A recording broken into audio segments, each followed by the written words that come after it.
to a world of thrills, a world of drama, of capes and tights, a world where death is all ding dong. Welcome to the Geek Matrix.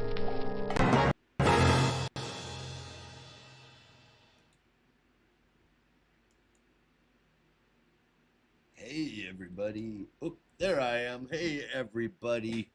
It is the Geek Matrix DC Comics Review Show, episode 260. Officially 5 years talking shit about comic books. And couldn't have been doing it with the greatest pair of guys, one of which is actually having to spend some time appreciating his wife today. The other one is with me, although off camera. Say hello, Brandon. Oh, well, it seems Brandon's disconnected. Whoops. In any case, while I try and figure out what's going on with him,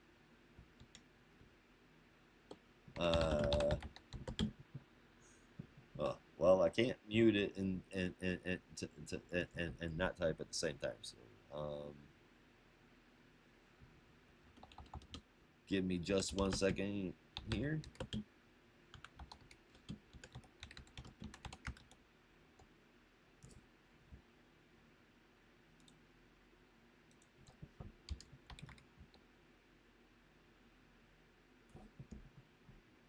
There we go. Camera's on. Yay! His camera's on. And he's back. All right, there. Now, finally. Yeah, All right. sorry about that. No computer was problem, doing man. It bothers me so much because if I just want to open up another tab, like for something that you guys have sent, or if I'm looking at the credits page or something, it keeps giving me pop-ups. That's really annoying. Not like ad pop-ups. It just that tab becomes a new browser. So I would have like 5 different browsers every time I clicked on something. That sucks. Yeah. Anyway, as you can see, I've not shipped the Poison Ivy trades yet. I apologize about that. No rush, dude. I should have that. You know what? That was the first fucking because I was like, you know what? This morning, like, I'm gonna, I'll send the trades off. I'll go for a walk up to Prospect Park, and I'll be fine.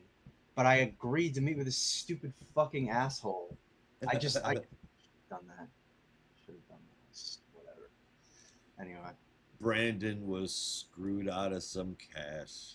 Oh, are we live? Oh, we are live. Everything is good. I tried to message to you beforehand. That's when I was telling everybody how great it was to do 5 years of a podcast.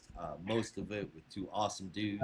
One of which is out hanging with his wife today, and the other one is right there. It sounded like he was babysitting the kids. Babysitting the kids, helping the wife out, watching the kids. Not babysitting. I'll say that. Well, I apologize for the profanity. As Josh said, I'm still kind of in a bit of a foul mood, and I didn't realize we were on the air, so that's embarrassing. I did try to let you know. I did text. I did not check Discord, as I said, because I logged directly on. Oh, and I guess I didn't even really get the message until after I already logged on. Well, there it is. Anyway, 5 years. What a time. 4 years for us, I guess, but 5 years for Josh since he kicked this whole shebang off. Yeah, you guys did join at like the 1 year anniversary, roughly. Crazy. To think that all we've been through, Future State, Infinite Frontier, Dark Crisis, Night Terrors, Cosmic Baby Assassination Arc, all the crazy decent stories that we've gone through past 4 years, but it's quite a lot. And if it's funny, we're having a celebration, but we're also having another anniversary issue this week, which we'll get into. I'm very excited to cover. But if I can just say, personally speaking, it's been a heck of a 4 years personally, but every day, no matter how persnickety or odd I may be, I'm always grateful for getting the chance to be on the show. Which, if I have to say, hilariously, was also started through Reddit, if I remember correctly. It So definitely was. not everyone is a scam. Nope, not all of us. Sometimes they are, and I'm glad you weren't one of those horrible people who's conning me out of money. But Not not my yet. style, man. Yeah. But no, seriously, it's great to be here. 4 years, hopefully, maybe another 4 years if we should be so lucky before I take over DC Comics. I'm telling you, man. I'm telling you. I have a feeling that DC Comics is deeply in tune with at least two members of this podcast. But we'll get to that here shortly. So, there is one thing I wanted to ask you about. Before I do that, is there any news that you're aware of that you want to talk about today? Jeez, I wish I had checked before, but I didn't really pay attention to any like new comic news. I feel like I saw something. I just can't remember it at the moment. But I mean, there's a couple of like I have two recommendations and just a bit of like personal news that I kind of want to brag about. But I don't know if you had any other stories queued up. I'll look through, see if anything came through. Nope, nothing queued up. Just chilling and asking if you did have something that you wanted to share. Usually, I'm not in the rags, knowing what's coming up. Something that I do now know is coming up is Immortal Legends Batman. Yeah, yeah. Fucking Kyle Higgins, Matt Groom, Erica Durso, Dan Mora, the peeps behind the Massiverse. Could be freaking awesome. I never read the previews in the back of a book. I read this one because it just, you saw the promo art in Immortal Batman, and it's like, what? Mm. So I had to. I'm curious and cautiously excited. Tokusatsu inspired sci-fi reimagining of the Bat family, set in the distant future where they're known as Immortal Legends. What do you think? I think it sounds pretty cool. I mean, the creative team is very solid. Obviously, coming from the massive verse, which is funny. It was just something that Rob, our absent co-host, was talking about. And more specifically, the artists, Erica D'Urso, did the Inferno Girl Red miniseries as well as the first Supermassive shot, if I remember correctly. Somewhere over there. But no, art's pretty good. And Kyle Higgins is always like reliable, solid DC writer when he does DC stuff. So I'll definitely be checking that one out. Yeah, I don't know. It looks cool. I love the designs that Dan Morris cooked up. Yeah, the whole preview just like a fish, dude. I was, it Really got me. hooked you. Yeah, it's like futuristic Bat family. Nightwing's gonna be there. Tim Drake is gonna be there. Bruce Wayne is gonna be there, and Batman's gonna be there. But apparently, Batman and Bruce Wayne are not the same person. So Interesting. Yeah. Who knows where that might lead? Yeah, I'm not really seeing any major announcements again, unless I missed something.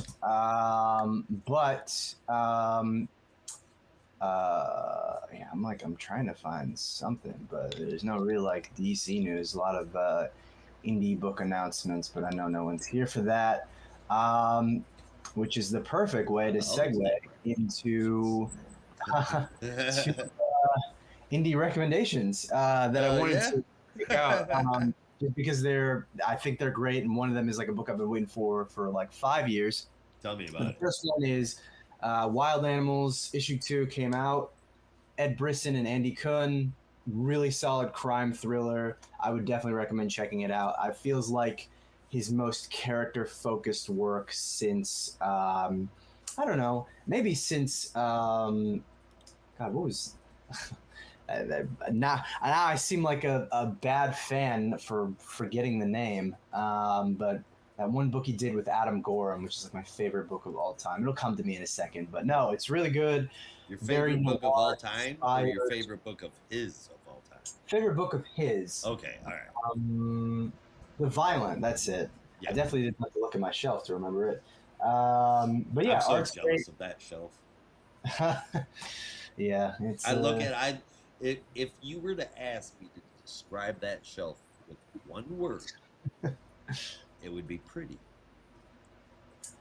It does the job, you know. It does the job. It does.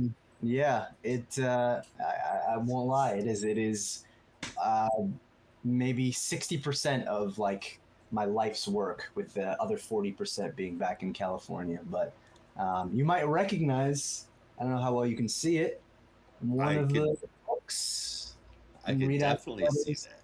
JSA, which was very generously gifted to me by a handsome, thoughtful, kind, considerate member of the Geek Matrix Network, who shall remain unnamed. His name is Josh. Anyway, yeah, no, I have it sitting right there, and it's a lovely gift, and I thank you very much for that. But no, Wild Animals is great. Definitely recommend picking that one up in the first issue if you can find it as well. And the other one I want to shout out, one I've been waiting for months. It's Escape #1, Rick Remender and Daniel freaking Acuna. I can't describe how much I've been waiting for them to team up on something outside of Marvel.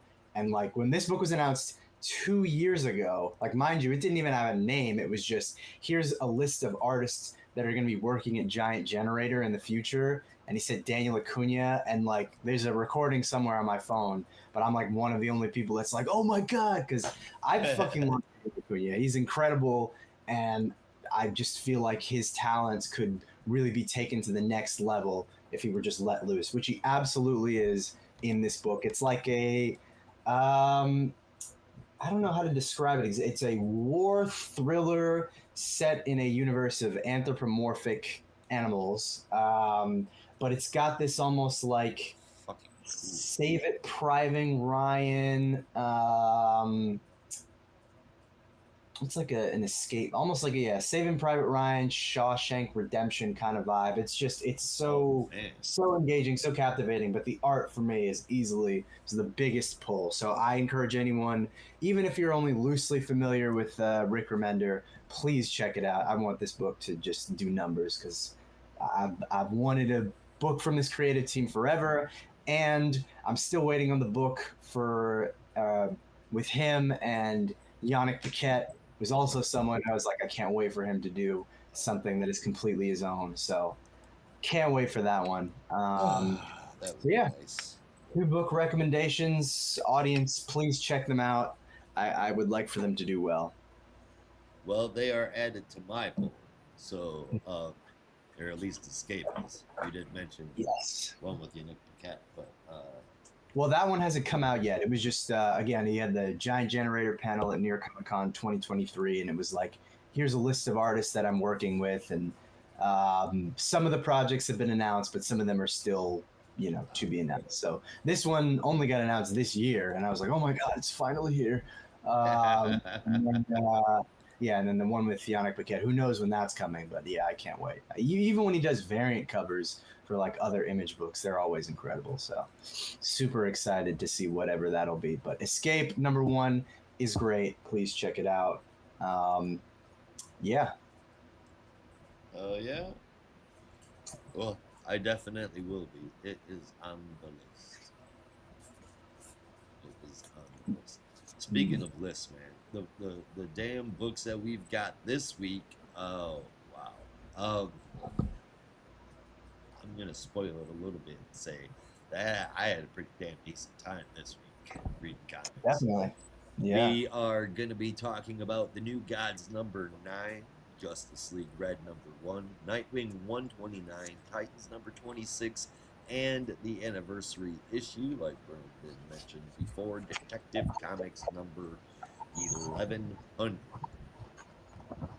Books that also came out this week include two of the Absolute titles, Absolute Batman and Absolute Flash, that we will be covering next week on the podcast, along with the rest of the Absolute titles, and Wonder Woman 24, Batman Superman World's Finest number 42, Batman and Robin Year 1 number 10, Superman Unlimited number 4, Catwoman 78, and Crypto, the Last Dog of Krypton number 3.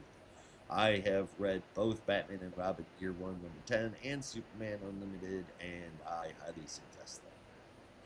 Catwoman has been great so far. Haven't read this one yet. So we are there, and that is that. And I guess with that, we should kick off some reviews. Sure. Yeah, let's get into it. By God, let's talk about High Father. Or High Father. Well, not really this issue, but someone is certainly stepping up to the plate to be the leader of the New Gods. Someone that I was not expecting, but I think that's very intentional. But yes, this is the New Gods number 9, written by Ram V, with art by Pi Par, with additional art by Evan Cagle. Colors, as always, from Francesco Segala, and letters from Tom Napolitano. Our issue starts off with the now conquered... And a cover from Namit Malavia. Oh, right, yeah, of course. Starts on the conquered New Genesis with Graven basically being instructed to follow the trail of the inhabitants of New Genesis and make sure that they are conquered and killed without any chance of redemption. We cut back to the remains of Sirtuin, where we saw High Father's last stand, and meet the Green Lantern Raker Kerrigat, who is desperately trying to get a signal out to someone in the universe, some Green Lantern who will hopefully respond, letting them know that the Niktari have conquered the planet and that they are likely making their way to follow wherever the New Gods of New Genesis ended up. He is seemingly about to be ambushed, but is thankfully saved by one forager who manages to lead him to a secret cave where the Queen Mother will help him broadcast a signal that will hopefully, eventually, get out to the Green Lanterns of Earth, which we will see very soon. But we cut over to Earth in the meantime, where Orion is being chosen as the leader of the New Gods, at least for now. Something that was definitely surprising, and based on Scott Free's face in one particular panel, I think was even a little bit of a surprise to him, as though he may not admit it. I think he kind of expected that the role would fall upon him based on his character in the last issue. But Orion, being Orion, takes upon the mantle and promises that they will go back to New Genesis, take back their home, and take on the Niktari. In the meantime, Seraphin has a conversation with Kamal and is just sort of telling him that despite the promises that some of the New Gods, particularly Scott Free, will make, they are gods after all, and they don't really care about the little people. But if you need someone that you can count on, talk to Seraphin. He's definitely trustworthy, or at least this version of Seraphin is trustworthy. There's some big ass there. Again, I still have some questions as to what's going on with this version of Seraphin. I missed the child version. I don't know what's going on. And again, where are the rest of the Forever people? But that's further speculation. Anyway, we cut back to the Green Lantern from earlier, who thankfully is able to transmit his message, a rather painful one, which I don't know if the rest of the Green Lanterns are able to receive it, but at least John and Hal are able to receive it. And John is thus able to really solidify that the Niktari are coming for Earth. Not just coming after the people of New Genesis, but are actually coming to decimate the Earth as well, likely for holding them as they escaped. So now it's up to them to defend themselves. But of course, That also includes, as Orion notes, using the kid, Kamal, because he has power and they need that right now. Scott, feeling unsure about bringing a child into battle, ultimately relents and goes to have a conversation with Kamal, asking him if he's willing to fight in the battle. But Kamal naturally is upset, not just because he has to fight, but also because Scott lied to him. So he runs away, comes face to face with Seraphan, who uses his fancy gun and turns him into a bullet. Then goes back to Maxwell Lord, who is preparing to follow Darkseid's signal. And I don't know what goes on after that exactly, but frees his bullet and puts him into some kind of hypnotic trance or a suggestive state, as Max has done in the past, assuring him that everything is going to be all right.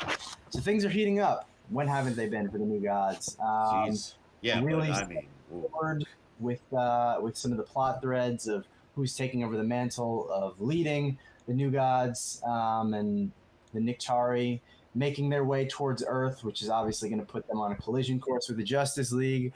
But I'm definitely very curious where this whole Max Lord Seraphin thread is going, because that has been quite the mystery for a while now, and I want to see how it pays off. And I'm just hoping Rom will give us an answer to what is going on with Seraphin and where are the Forever people? Are they dead? If so, you are dead to me.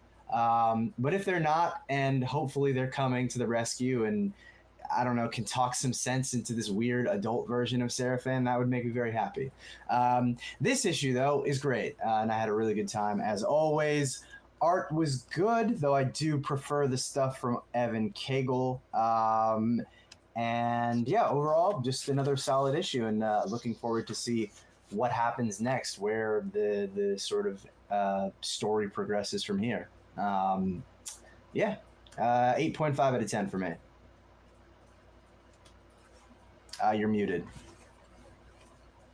well, damn it. All right. This issue was kind of mind blowing for me. It surprised the shit out of me about Orion. It didn't take shit for them to steal Kamal.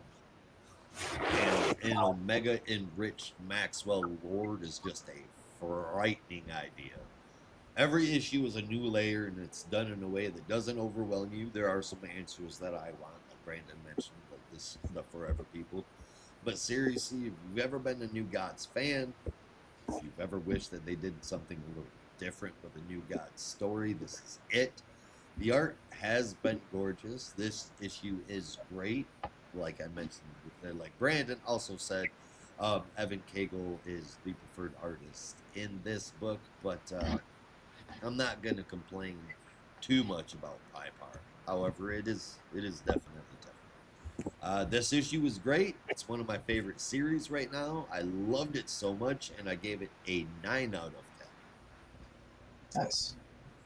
Indeed. I'm trying to be. Very...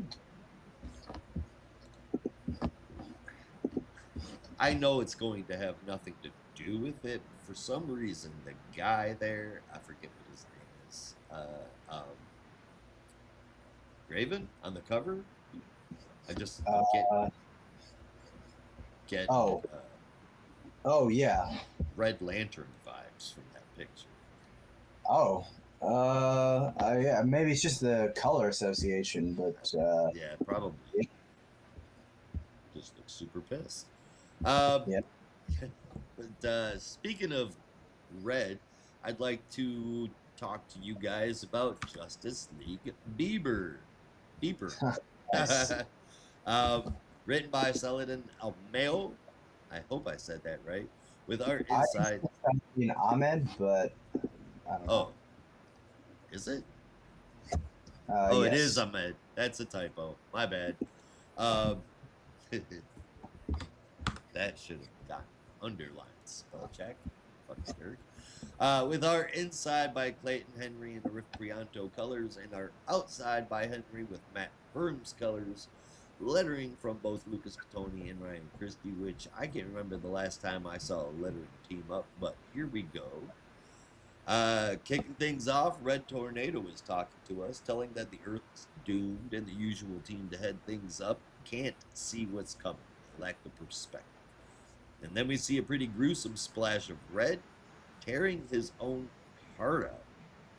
Next, we're looking at what I'm seeing as the recruitment process and why I want to call them Justice League Beeper or Pager, whatever you prefer.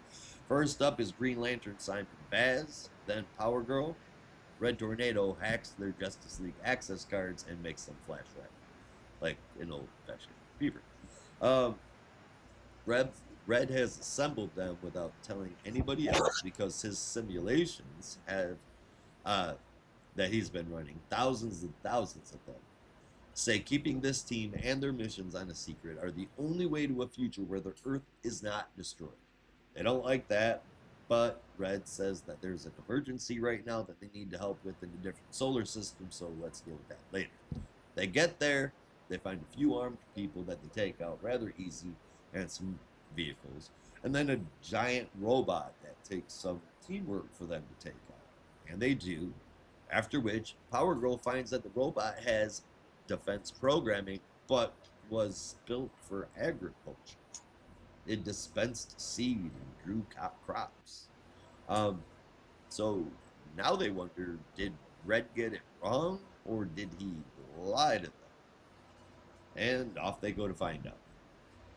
Meanwhile, we see that there is someone plotting behind some evil stuff, or perhaps not, and is aware of Red Tornado's actions. Last seen as a reluctant good guy, unless I'm mistaken, the person threatening what Red Tornado is doing is none other than Black Adam. So, Black Adam, Red Tornado, who is the actual bad guy here? I don't know, but I will definitely be finding out. This issue did a great job of setting the story up enough for me to get all the way interested, hook, line, and sinker.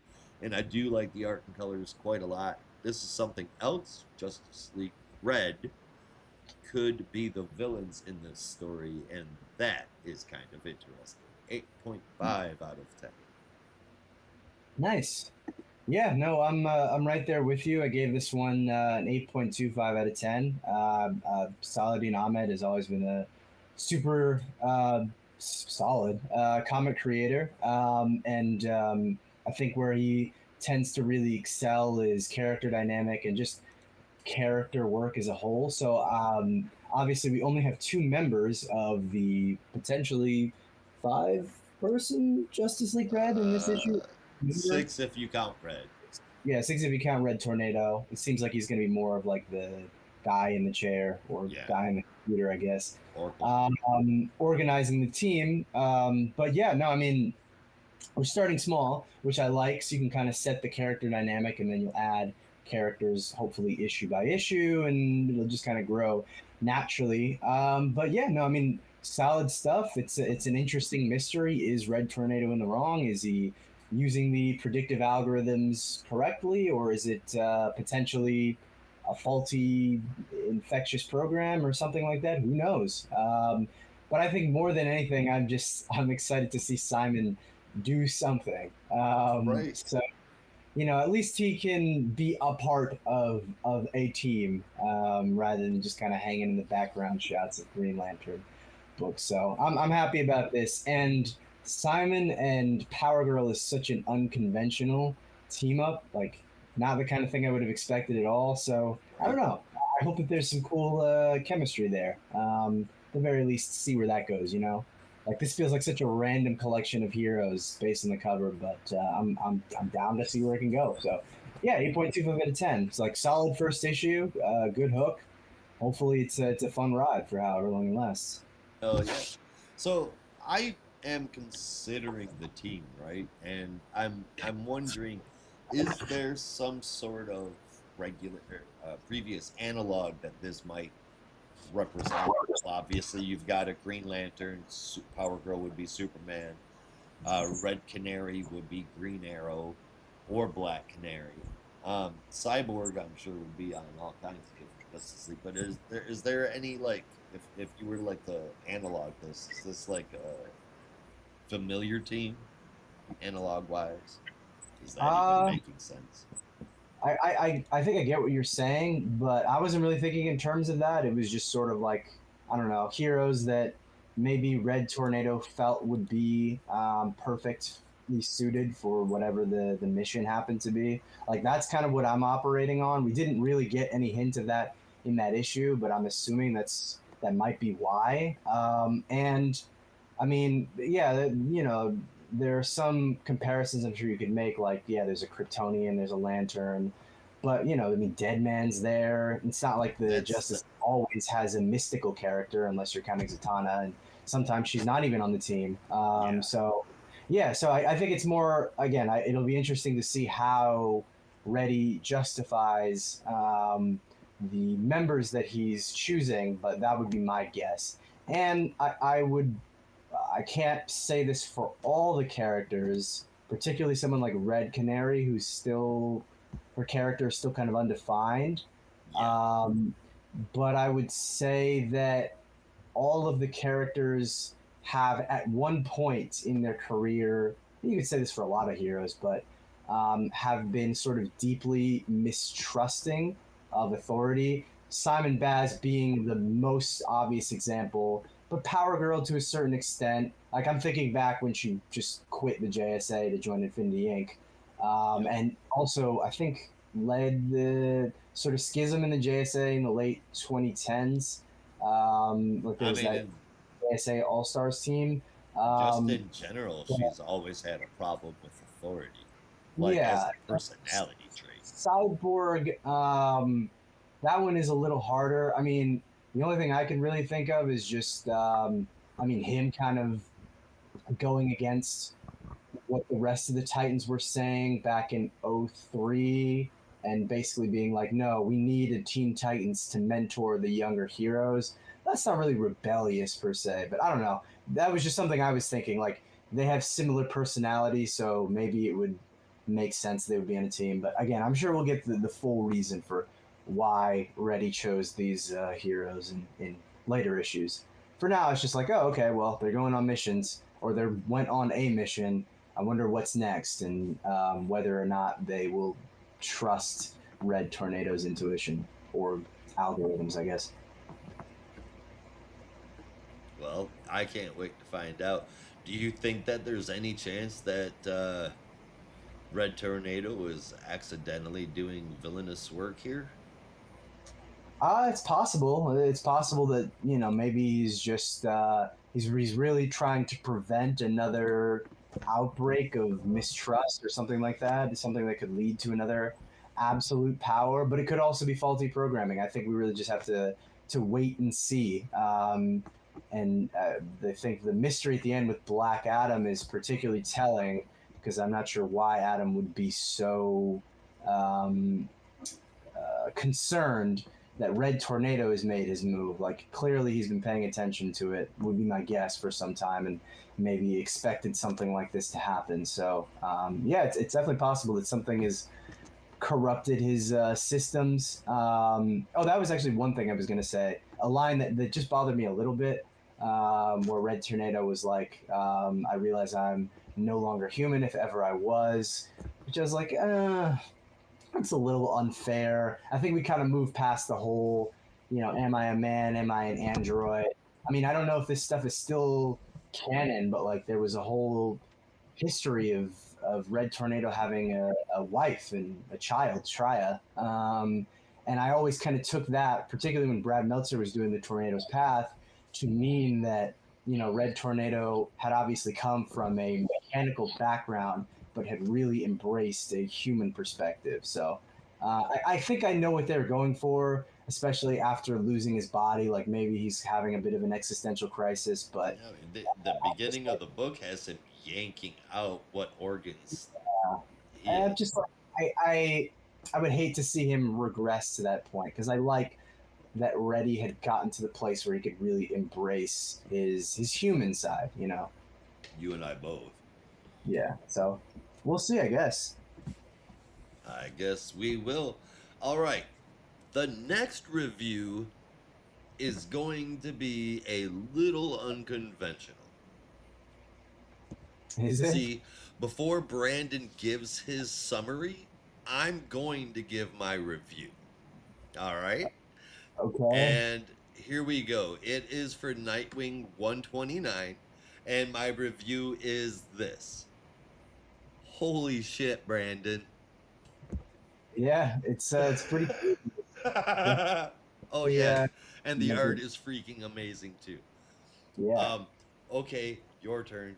I just want to sit back and listen to what you have to say about this fucking book. I'm sure. I don't know if I have anything to say quite at that level.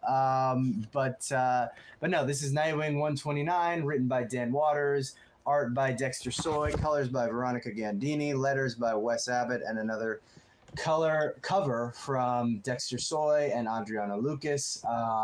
This is the finale of the other storyline, and honestly, I'll try to summarize this one pretty briefly because, again, it sort of moves things along pretty quickly. But essentially, Nightwing is able to talk down Haley, who we saw was monstrous in the previous issue.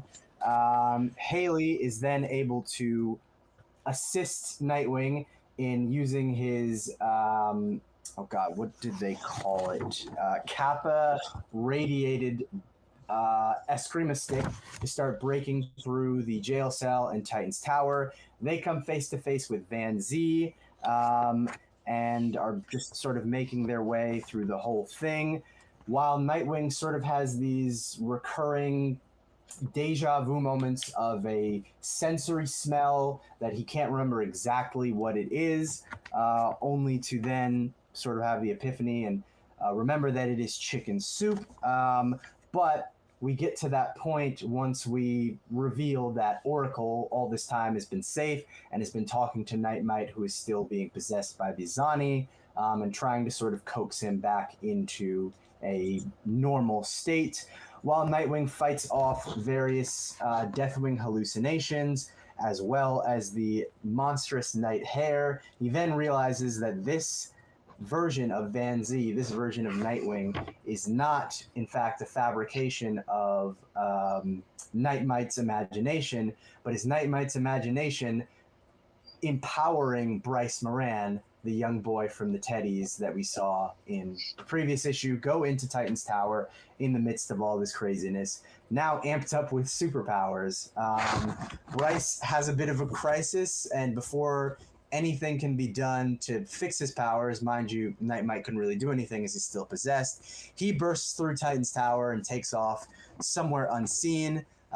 Thankfully, Haley returns to normal, and Nightwing is able to reunite with Babs, who reveals that she had kind of been talking to Nightmite the whole time, had realized what was going on, and thankfully are able to stop the worst of the crisis.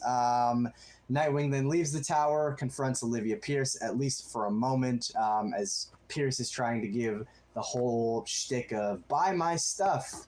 You know, these suits are so effective. Look, Nightwing was able to use it, and Nightwing's like, lose my number and stuff it, lady. Stuff it. Bryce slash Van Z in an almost Miracle Man moment, where he's like, I am Bryce Moran, but I am also Van Z. And I was just thinking like that panel in Miracle Man where he's like, I'm Miracle Man, but I am also forgetting. There you go. But yeah, basically he's got two conflicting identities happening at the same time, but they both want the same thing, which is to protect Bloodhaven. And in this case, protect Bloodhaven, whether Nightwing approves or not. So now we have a superpowered Nightwing potentially watching over Bloodhaven, while Nightmite is still on the mend, and who knows if he'll be able to get those powers back from Bryce slash Van, all while Nightwing now has to still fight Olivia Pierce and the Circusin and the Zani. Shit's going crazy, and it's certainly taking it to a whole new level, but yeah, I think, Josh, your review is quite accurate. This is an issue, I think, particularly for me, with the ending, because I think my expectation was, oh, okay, well, once Nightmite realizes that, you know, the chicken soup analogy works and he's going to feel better and he's able to get rid of the Zani and the tower goes back to normal, surely Bryce will go back to normal as well. but that didn't happen.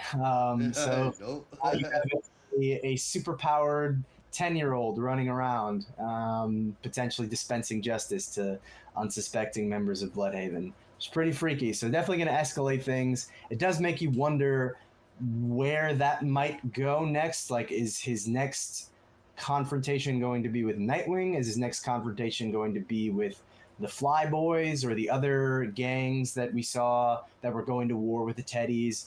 Is he going to fight Olivia Pierce? Like, I don't know. I guess we'll see. But it's definitely a hell of a setup. And as always, Dan Waters really just brings all this stuff to life with very vivid narration and dialogue. And it just, yeah, just effectively brings it to life in such a wonderful way. So this issue was great. And I feel like this run has very comfortably settled into kind of what it wants to be, this very dark, mysterious, atmospheric book that still is willing to go a little crazy at times.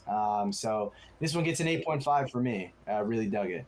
And I liked it even more than you did. Just seeing the fact that fucking Nightwing shows up in the Nightwing book in this way. It's a totally separate entity, but it's still, I mean, it's fucking Nightwing. He thinks he is. That's his reality. He was all the way out in space, so far away from Nightmite. Does this mean that, like, he gave him powers? Is this not just a result of the hullabaloo that happened inside the encasement? Is is he gonna be vigilante or is he gonna be hero? I just like this. As soon as he showed up, like every page, I was like, ah! I gave Yeah. this a 9.25 out of 10, man.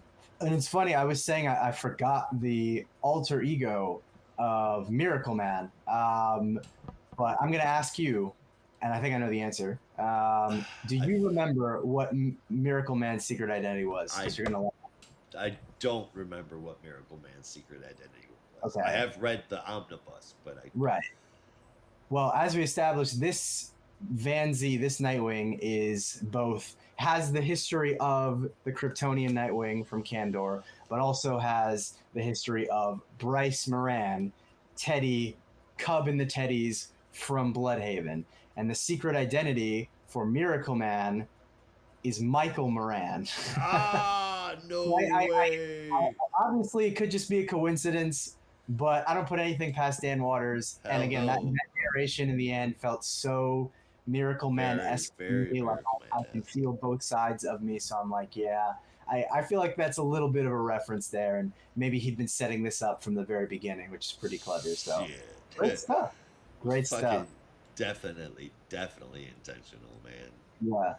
Fucking Titanic undertaking, which will take us to Titans 26. That was a lot of tease. I'm proud of myself. Written by John Layman with art by Max Rayner, color from Matt Herms, lettering from Wes Abbott, and a Bless You cover from Pete Woods. Someone at DC sat down and said, all right, everybody listen up. We fucked up. If there's one person out there that we've let down, made unhappy, there's one person that we need the Titans book to appeal to, and the Doom Patrol team up is how we're gonna do it.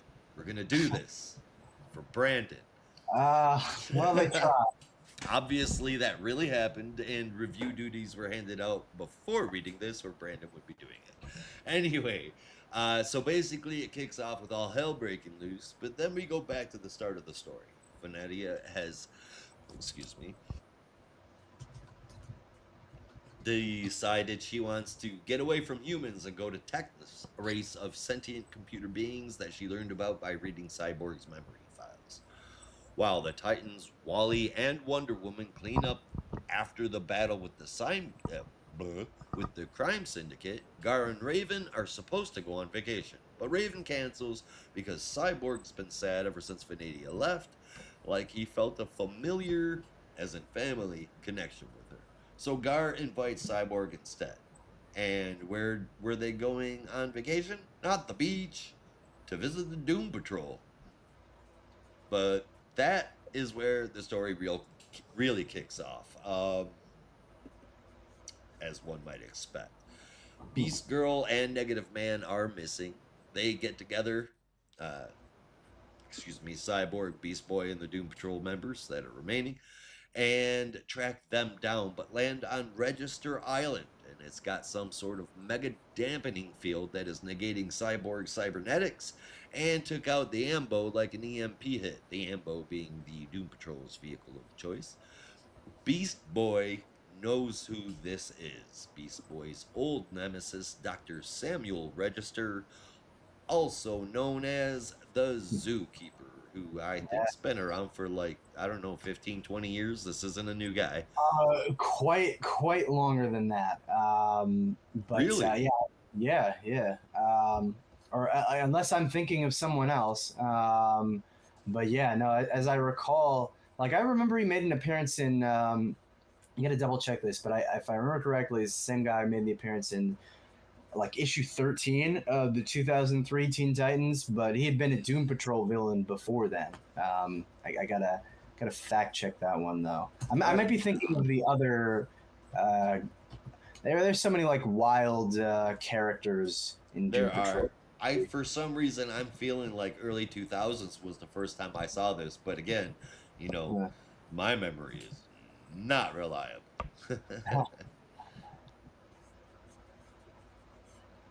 Anyway, so now the same group of people are like, now watch, we'll get Rob next. Next issue brings in the Zoo Crew with Rob being Captain Carrot's #1 worldwide fan. I'm having fun with this. It's hard not to have fun with the DP story, and the art looks great. A solid issue for sure. Garf fits right in, and Cyborg is a fun addition, reminiscent of the television show. However, you might feel about that. This was pretty fucking dope. I liked it. Again, solid issue, awesome art, 8 out of 10. Well. Yeah, it's it is okay. I would say the best part about this is, at the very least, we can acknowledge that Rita and Garfield. We don't see Mento in this issue, but at least Rita and Garfield still have that adopted mother, adopted son relationship. And I've always kind of hated subsequent iterations of the DP that ignored that, because there have been ones that are great. Don't get me wrong, and some of them don't even have to mention it. But even when they brought back Elasti-Woman during the John Byrne run, and it makes sense. It was post-Crisis. They just like completely overlooked that being a very important part of Beast Boy's early years. And it's important to me, I think, because a lot of people will be like, oh, well, Doom Patrol, Teen Titans, they're, different teams. Who cares? But like, if you're someone that has particularly a deep appreciation for the new Teen Titans, you know why the DP is so important to Beast Boy. There is an arc in particular where they go to Zandia, and that is basically the resolution of when the Doom Patrol were killed in issue 100 or whatever it was, and it finally completes that arc. And I would hate for that to be lost. So I'm glad that they're at least able to bring that up. And there are some fun references to old DP characters. Coagula was a surprise. That's a character that I'm surprised to see. She's been chief for the last couple of times that we've seen the DP, haven't we? Or no. That was Jane was the chief. Yeah. That was a personality of Jane. I don't think we've seen since the end of probably Rachel Pollack's Doom Patrol, unless she was in some other version that I'm forgetting. But when she passed away, there was some kind of one. There was the special. But other than that, I was like, that's cool. I mean, I say that as though I'm like a huge fan of that run. I'm not. Nothing but love. Rest in peace to Rachel Pollack, but never been the biggest fan of that run. Neither here nor there. If you're a fan of the Doom Patrol, this issue is kind of cool. if you like the relationship that Gar has had with the Doom Patrol, and it's fun seeing them teamed up together again, that's also cool. There was also a part of me that was kind of, I mean, it's been done at this point, but one of the favorite parts of I think it's the new Teen Titans number 13 when they're first going to find out what happened to the Doom Patrol and they find Robot Man and Cyborg's like, oh, I didn't know Greenie had another half robot friend. I always like jokes like that. I know they've done it a few times. Really, it's kind of overplayed, I'm sure, but I was kind of expecting a little Robot Man Cyborg rivalry, but yeah, whatever. It just feels like a missed opportunity to bring that back one more time.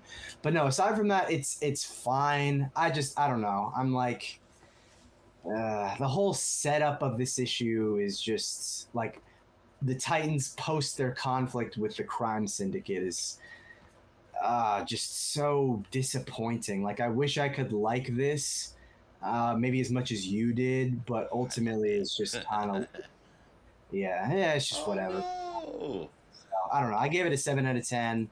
Like I would if this were unconnected from the Titans and it was just a Doom Patrol arc where Gar comes to visit and they, go on a crazy adventure together, that'd be great. But the fact that this is in the middle of Titans, like after everything went down with the crime syndicate, and that was already disappointing enough, and now we're just getting kind of lackluster team ups. Like, okay, well, whatever. So yeah, I'm glad they're I'm glad they're trying to incorporate more stuff. John Layman seems to like Gar, even if he doesn't really understand the character that well. But yeah, I don't know. It's just a kind of a missed opportunity for me. Bummer. That I am so bummed out that you feel that way. I was really, really hoping that you were gonna love this as a break from the shit you didn't like.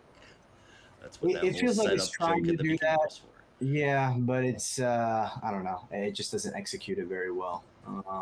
So, like I said, this would have been better if it was just a Justice League Doom Patrol book, and it didn't have all the baggage of everything else. But it does, and it's just not as fun. Also, weren't there other Well, I don't want to go into that. I've already complained about this book enough. I don't need to talk about characters that were ignored from the previous Doom Patrol run, and also the fact that the Doom Patrol should be in the bleed right now or something. Yeah, they should be. Damn it! It came out like 2 years ago, but I mean, if you're not going to follow up on it, at least explain what happened. You know what I mean? Just mention it. Yeah. Whole continuity, just a tiny, tiny bit. Do us all a favor. Well, while Brandon is going to go ahead and leave the rest of his comments as a mystery, he's going to tell us all about the world's greatest detective. Sure. Detective Comics number 1100 is written by a whole lot of people. Hell yeah. I wrote that down on mine too. Written by lots of people. Sure. Yeah. I'll do my best to go through all of them, but rather than take this story by story, because they're all fairly short and I don't want to say insignificant, they are exactly what you would expect from anniversary issues. They are one and done stories celebrating what makes the Bat great. So the first one, that's what it is, yeah.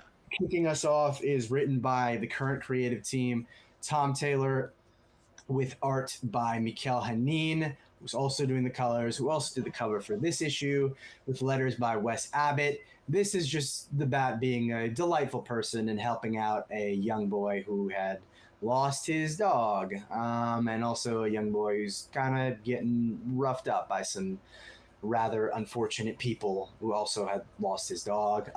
Entirely silent issue. Yep. Some people hate those. I opened this up and I was like, all right, I don't have to read as much. And it was just very touching. I'm a sucker for these stories, and the way Mikel Hanin was able to bring the more heartwarming parts really it's really touching. The second story is written by Mariko Tamaki, with art by Aman K. Nahuelpan, colors by Arif Prianto, and letters by Ariana Meyer. This is just sort of Bruce Wayne at a charity function while also having a rather brutal fight with the Joker, but in the midst of all that is able to save a particular person's life. And again, just another short story that highlights the importance both of the Bat, but also Bruce Wayne. The third story, my personal favorite, no surprise there whatsoever, by Greg Rucka, with art from Alvaro Martinez Bueno, colors from Giovanni Nero, and letters from Tom Napolitano. This is the Knife and Gun Club and features two scrubs basically working at a Gotham hospital, having a debate on whether the Bat is bringing more harm or doing more justice to the people of Gotham. And you get a fun little thing at the end where where Batman shows up at the hospital, and the nurse who is sort of making the case for him sews him up and just lets him know that he makes a difference. Obviously, I was going to love this one because not only does it have art from one of my favorite artists who worked on Detective Comics, but it has a story written by my favorite Detective Comics writer of all time, Mr. Greg Rucka. And this short story, I know it's just a one and done, but I'm like, this could literally be the pitch for Gotham MD, and I would read the shit out of a Gotham MD series just as I read the shit out of Gotham Central. Like, if you were just going to do that with this team, I would have picked up an issue last month. Anyway, Gotham great story. Gotham MD, I'm telling you, it's right there. The next story, Gotham General, that could be it too. Gotham Scrubs, whatever you want, I'll read it. Gotham Hospital, Gotham Scrubs. Yep. The last story is written by Dan Waters with art by Bill Sienkiewicz. Letters from Tom Napolitano. Always awesome to see Bill Sienkiewicz doing any more Batman stuff, but let alone teaming up with, I would say, a relatively newer voice in DC Comics, at least, Mr. Dan Waters. So I'm sure he was over the moon to work with a living legend like Bill Sienkiewicz. But this is a very short story, and essentially is Batman chasing after a thief or murderer. It's not really clear, but it's Batman sort of narrating his experiences and emotions as he's going through the fall the whole time. Some of the panels from Bill Sienkiewicz continue to show you why he's the best in the game and has been so since the 80s. Just phenomenal. And the captions and everything from Dan Waters really add to the tense feelings of the motion as Batman is soaring through the sky, chasing after this guy. So great stuff all around. Detective Comics 1100 is yet another anniversary issue that I feel like just does what it's supposed to. It celebrates the Bat. Tells short stories. They're not too offensive.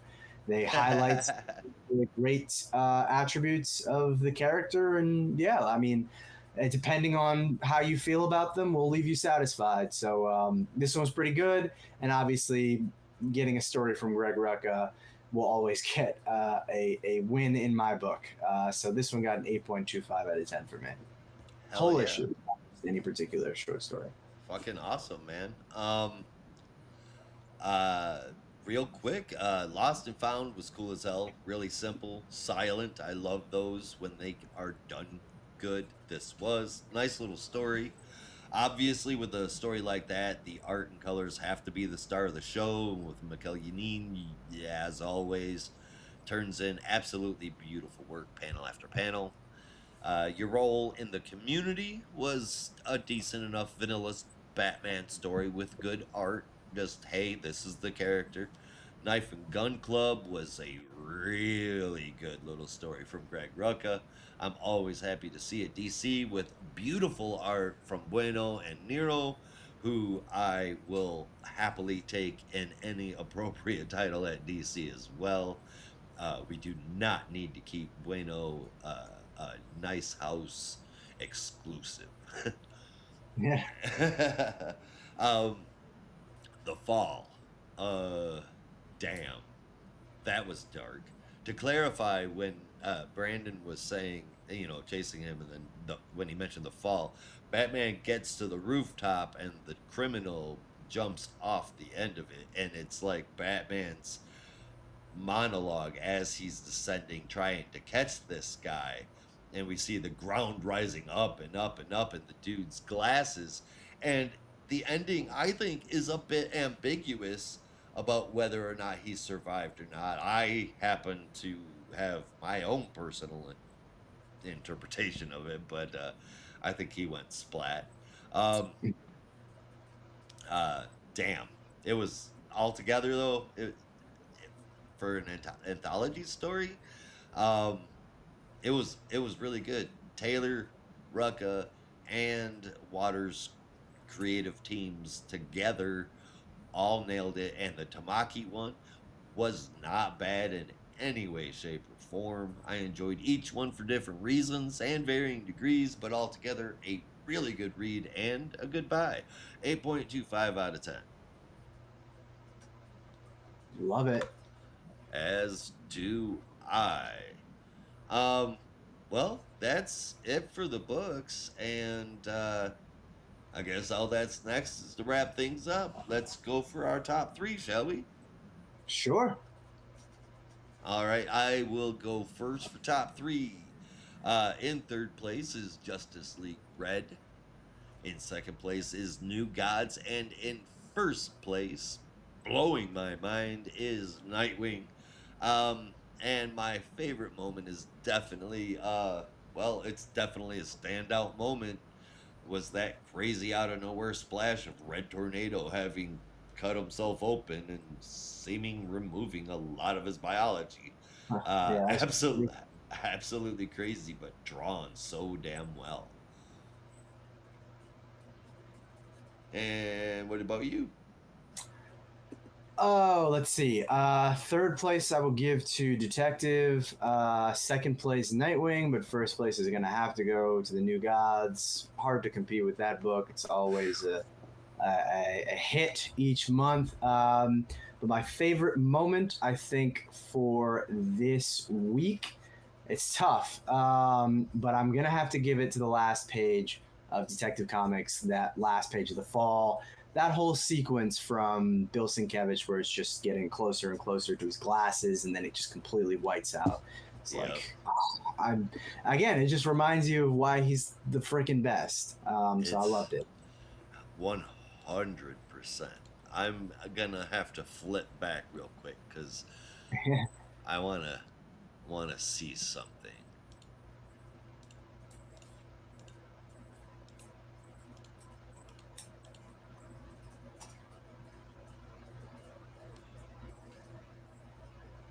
The last line is, "This close, the concrete isn't gray, it glitters." Yeah. Whoa, spooky shit, man. That shit gave me chills down my spine.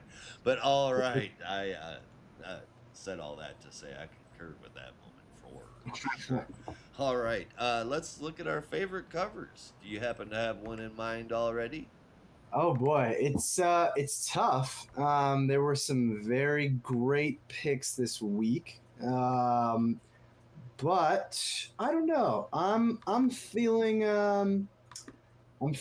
very team oriented this week, and honestly, I'm gonna go with Justice League Red. I know that seems like kind of a weird choice. It's not like the most dynamic picture or dynamic cover or anything, and there's no background or anything. But I don't know.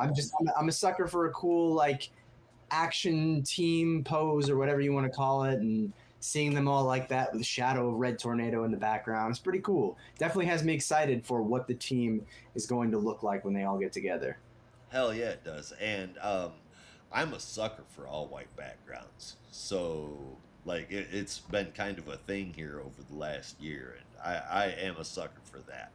Yeah. So I thoroughly enjoyed this cover. The art of the New Gods cover is my absolute favorite. The art, I look at it and I just go, wow. But I think the best cover of this week is definitely Nightwing. I just all over this fucking book this week. But Beautiful. yeah, you know what I thought when I saw that cover? What's up? Holy shit, Brandon. Oh, yeah. I was Yeah. excited as hell. I'm sorry it didn't land for you. No, I mean it's good. I don't know. It's just another like solid chapter in the story so far. I don't know. I guess maybe I feel like I missed something that you were more excited about. Just the fact that Valzy was there, regardless Well, of I what. mean, Well, I mean, I know it's not like the Valzy, but well, I guess in a way also it because we is saw because him it's in got the that hookup with last. a Miracle Man. Yeah, I guess also because we saw him in the last issue, so it's kind of like, oh, okay, well, we're Oh, still going on well, with this. shit. I Yeah, guess I forgot that. yeah. Whoops. So Okay, well, that's why I got so damn excited. I forgot he there was you go. there. Yeah, My bad. Well, 'cause my that was scores sort of still the, stand because of yeah, my. that was sort of the big reveal with the last one was like who's narrating and who's talking about all this like weird space stuff, and then it's like, oh, hey, it's Van Z. That's quite a twist. So maybe if the reveal had actually been a reveal in this issue, I might have been like, oh, whoa, that's crazy. But Yeah. we kind of already knew, so I was like, oh, okay. Well, Well, it's definitely crazy to see that it's actually the kid, but yeah, I don't know. I'm well, that made me seem like a dummy. But in any case, that's how we'll throw out the show. Thank you everybody for watching. We will be back next week covering all of DC's weekly releases. Same geek time, same geek channel, neither of which are reliable. I'm just kidding. We're always on YouTube and Twitch. And that is the show. We're getting out of here, so you'll have to as well. Be careful out there. And remember, in the Geek Matrix, everybody has a home. In the Geek Matrix, you are not alone.